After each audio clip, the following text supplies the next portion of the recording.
Hello everyone, this is Artemisia de Monarola, and I want to thank you for watching my video. This is the photo slideshow of the making of the Baronial Keystone holder bag and cord for the Barony of the Rhetoric Hale. And for those of you who are only interested in seeing the finished product, you're looking at it right now. So you can end this video now, click like, share, and subscribe, of course, and then be on your merry way. For those who want to see how I made it and maybe learn from my mistakes, um, please hang on for the ride. So in July, I believe, of 2017 modern times, I was awarded or asked to hold the Baronial Keystone to carry it. And it was my honor to accept. And I got it. They put it around my neck on this sketchy little string, and I was terrified that I would lose it. And I also noticed that a lot of baronial accoutrements came with their own nice little box. So I decided that I would make a new cord and a bag for holding it and keeping it safe so the next recipient wouldn't feel the kind of panic that I felt when it was put around my neck. So I want to thank here,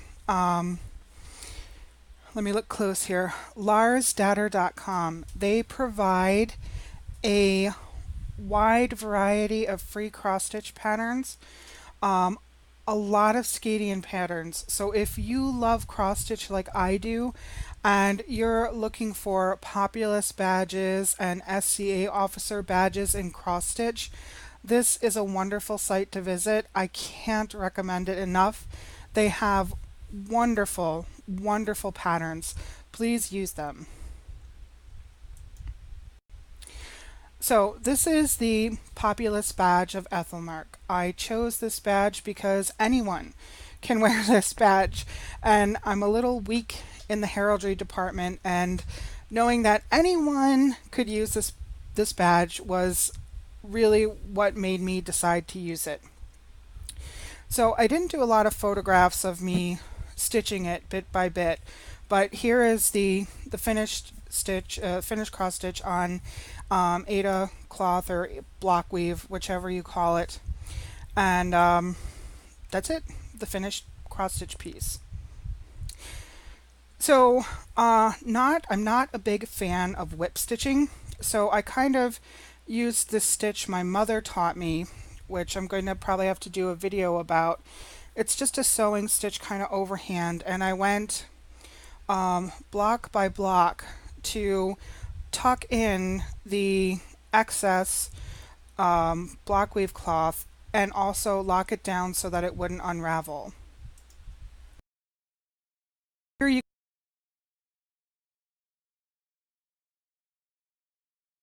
taught me. It's not a whip stitch, it's just a stitch I know. And here we are in progress, and I'm doing the stitching with the floss, the cotton floss that I use to stitch the yellow border. And here is more view of me stitching the corners and tacking them down, and my fingers were really sore. And more detail of me tacking down the corner. I went over a couple of times. I'm pointing with my finger. I went over this a couple of times to make sure that it was held down completely. So here is the finished cross stitch patch, all tucked down and ready to be affixed to the bag that I decided to make. And here's the front side, so you can see how it actually does look pretty nice even though I didn't use a whip stitch. So while the cross stitch was in progress, I was going back and forth and working on my Kumihimo cord for the cord to hold the bag closed. And I've graduated from using a frosting lid sliced into 8 pieces to actually purchasing this Kumiloom Mini and these little bobbins, which are absolutely wonderful. They're very inexpensive. I got them off of Amazon, and even if you want to just start and try your kumi, I really recommend starting with this instead of like a frosting or cardboard lid like I did. So here's the in progress picture of my 2 side-by-side projects, the finished cross-stitched patch and the cord in progress. So I decided to size my bag to a quart-size Ziploc bag because that was a handy pattern and I'm not really good with the pattern thing. So for those of you who struggle as I do with drawing lines or however the advanced sewers do, or the seamstresses do on their masterpieces, if you're just making a bag, go to the counter and get a Ziploc bag. It worked for me. It'll work for you too. And so I pinned two pieces of cloth together in the colors of the Barony of the Redrick Hale. And once again, here is a look at the stitch that I do that my mom taught me.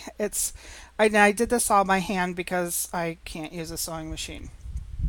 So I got to the point where I was breaking my brain trying to figure out how I was going to get the patch onto the bag without really screwing things up or without gluing it on.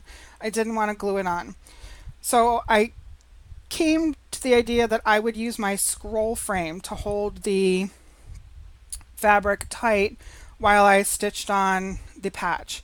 And you can see here I actually have the scroll frame on the stand and it's pinned, the patch is pinned to the scroll frame and I'm ready to start stitching.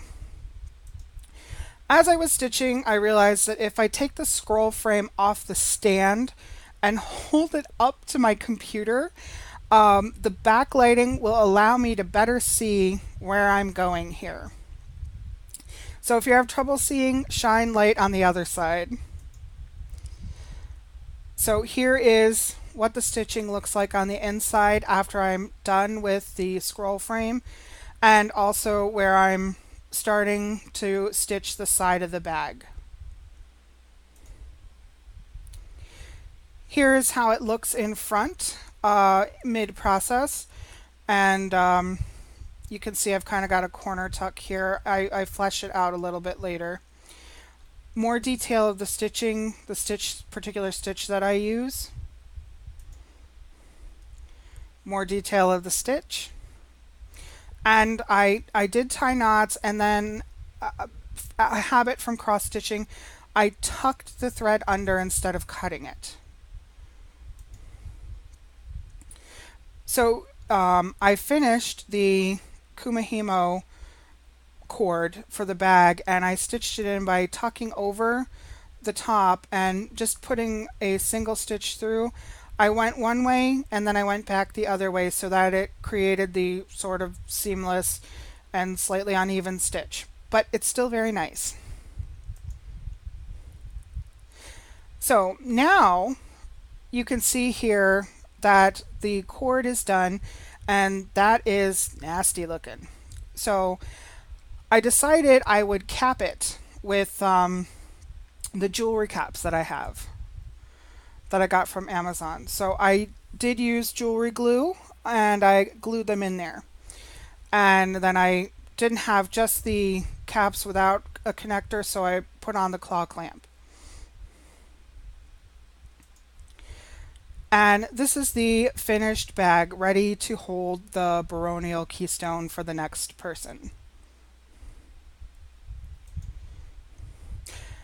this is the cord that I did for the Baronial Keystone. And this is why you should always inspect your end caps before you glue them on. As you can see, this one is broken. And here's a close-up of it being broken. So I was sad and I had to cut it off, retie, and glue it on again. And here you can see the similar burnished end caps with the claw clamp for the new holder, the new cord for the Baronial Keystone. And once again, here is the finished Baronial Keystone. I want to shout out to Juliana who helped me. I was afraid to cut off the old Baronial Keystone because the cord, because I thought, what if it's like some mega special cord, then I'm really in trouble. But I talked to her and she talked me through it and told me to cut at the top so that we could preserve the cord, which I did, and I rolled up and I tucked it in the bag, and it was not a special cord. So I'm very thankful that I didn't screw anything up. And here you have it. Thank you so much for watching my video, and like, share, and subscribe. This is Artemisia de Manarola, and this is the making of the bag and cord for the Baronial Keystone of the Barony of the Rhetoric Hale.